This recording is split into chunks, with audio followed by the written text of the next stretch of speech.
बाबर युग खत्म, अब मौर्य युग की हुंकार। झांसी पहुंचे उत्तर प्रदेश के उप मुख्यमंत्री केशव प्रसाद मौर्य ने ऐसा बयान दे दिया जिसने सियासी तापमान में अचानक उबाल ला दिया है।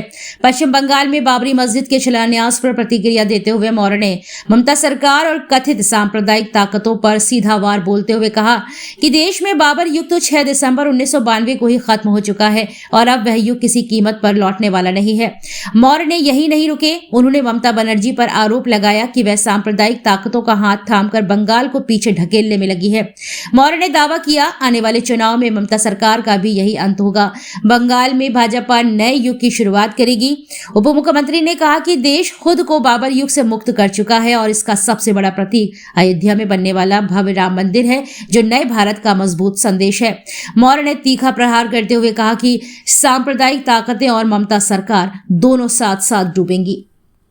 भावनाओं को तलाशने और जो गरीब कल्याण की योजनाएं उनको गरीबों तक पहुंचाने, जो डबल इंजन सरकार की तमाम सारी योजनाएं माननीय प्रधानमंत्री श्री नरेंद्र मोदी जी के नेतृत्व वाली केंद्र सरकार और आदरणीय योगी आदित्यनाथ जी के नेतृत्व वाली प्रदेश सरकार, यह दोनों डबल इंजन सरकार बनकर के लगातार बुंदेलखंड के विकास पर फोकस कर रहे हैं और हमें पूरा विश्वास है कि आने वाले समय में बुंदेलखंड जिस प्रकार से एनसीआर पूरा एक हब बना हुआ है उद्योग का, रोजगार का, विकास का, वैसे ही हमारा ये पूरा बुंदेलखंड उस दिशा में आगे बढ़ेगा।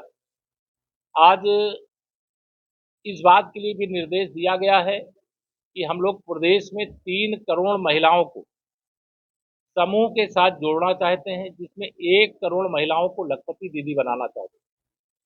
हम लोगों का संकल्प है कि उत्तर प्रदेश के अंदर कोई भी परिवार ऐसा नहीं बचना चाहिए जिसके पास रहने का अपना घर ना हो, चाहे उसे प्रधानमंत्री आवास योजना से, चाहे मुख्यमंत्री आवास योजना से आच्छादित करने का काम किया जाए। कानून व्यवस्था चुस्त दुरुस्त रहे, ये हमारी प्राथमिकता है। इस समय मतदाता सूची के शुद्धिकरण का एक बड़ा अभियान उत्तर प्रदेश सहित देश के 12 राज्यों में चल रहा है। भारतीय जनता पार्टी चुनाव आयोग के द्वारा मतदाता सूची के शुद्धिकरण का जो अभियान चल रहा है उसका स्वागत समर्थन करते हुए अपनी पूरी ताकत के साथ इस कार्य में लगी हुई। मैं पूरे विश्वास से कह सकता हूं कि मतदाता सूची का शुद्धिकरण होने के बाद जो बूथ लूट करके चुनाव जीतते थे और चुनाव जीत करके सत्ता प्राप्त करके पूरे प्रदेश को लूटते थे, अब उनका युग खत्म होने वाला है और मतदाता सूची के शुद्धिकरण के बाद हमें पूरा विश्वास है कि जो विकसित भारत और विकसित उत्तर प्रदेश 2047 का लक्ष्य है, इसको पूरा करने में निश्चित तौर से सफलता मिलेगी और गरीब भी अमीर होगा, किसान भी धनवान होगा, नौजवानों के रोजगार के व्यापक अवसर होंगे और महिलाओं का सशक्तिकरण होगा। मुझे अभी इस समय इस संबंध में कहना है। आप लोगों का किसी का कोई सवाल हो तो पूछ सकते हैं। एक जने बोल लो।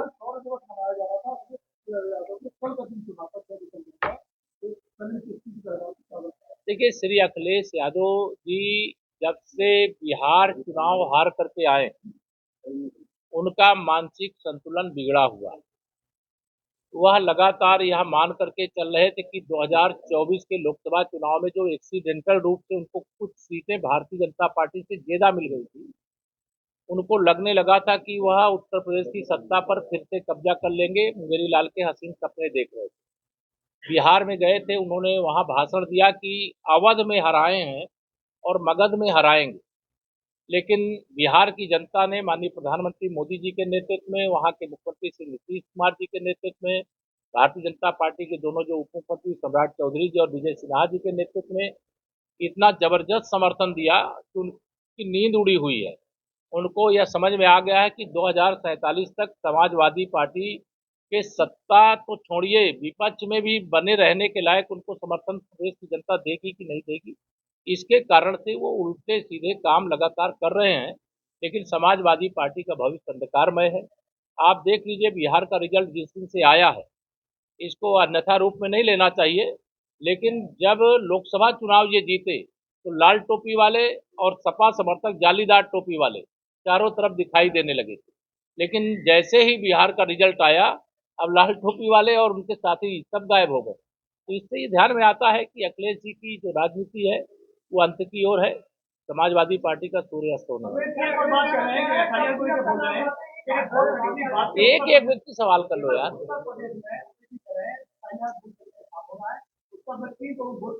देखिए श्री अखिलेश यादव जी की अब ये बचकानी बातों को मैं उनका क्या जवाब दूं। यद्यपि यह सवाल उनको चुनाव आयोग से करना चाहिए। एसआईआर की प्रक्रिया अभी तो फार्म क्यों लिए जमा किया जा रहा है, कौन मतदाता है कौन नहीं है, कौन जीवित है कौन मृतक हो गया है, कौन जहां रहता था वहां रह रहा है, कौन वहां छोड़ करके चला गया है। अभी तो एसआईआर की ये प्रक्रिया है। इस प्रकार के सवाल उठा करके अखिलेश यादव जी हंसी का पात्र बनते हैं, मजाक का पात्र बनते हैं। पहले पूरे विषय का अध्ययन कर ले और उसके बाद वह बोले।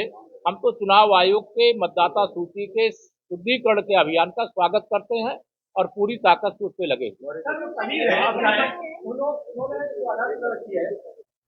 हालांकि इसके पहले उन्होंने लोकसभा का डिबेट को लड़ा था। कौन? हुमायूं कबीर है। छोड़िए हुमायूं कबीर, भाजपा की 2026 वहां सरकार बनने वाली है।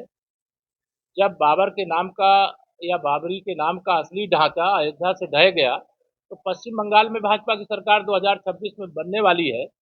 ये राम भक्तों का, राष्ट्र भक्तों का अपमान है बाबर। अरे मस्जिद कोई बनाना चाहता है, हम विरोध नहीं कर रहे, लेकिन बाबर के नाम की कोई बनाएगा तो उसका विरोध ही नहीं होगा, उसका अंत हो जाएगा। हाँ, एक एक व्यक्ति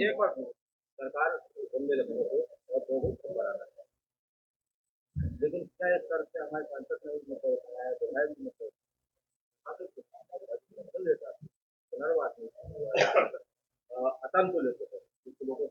देख लेंगे। उसके लिए बात हुई है उच्च स्तर पे, लेकिन हमारी डबल इंजन सरकार, हमारी सरकार का एक ही लक्ष्य है कि किसानों को कोई नुकसान नहीं होना चाहिए और बुंदेलखंड का विकास भी नहीं रुकना चाहिए।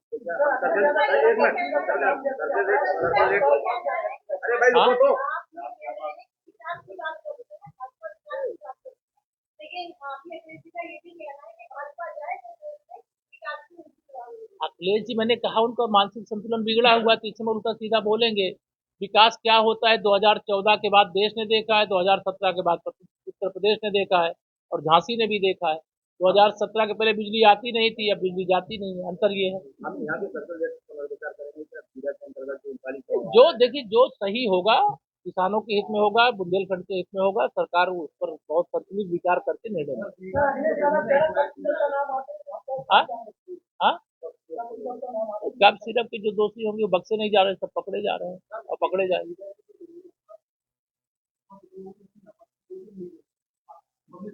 देखिए ये एक पर्टिकुलर विषय का मैं उत्तर नहीं दे सकता क्योंकि वो व्यापक विषय है, लेकिन हमारा ये प्रयास है कि किसान का नुकसान नहीं होना चाहिए और विकास प्रभावित नहीं होना चाहिए। जो निशाना साधते हैं वो लगातार निशाने पर है, क्योंकि भ्रष्टाचार, गुंडागर्दी, माफियागिरी किसी भी क्षेत्र की ये समाजवादी पार्टी के नाम से पेटेंट है।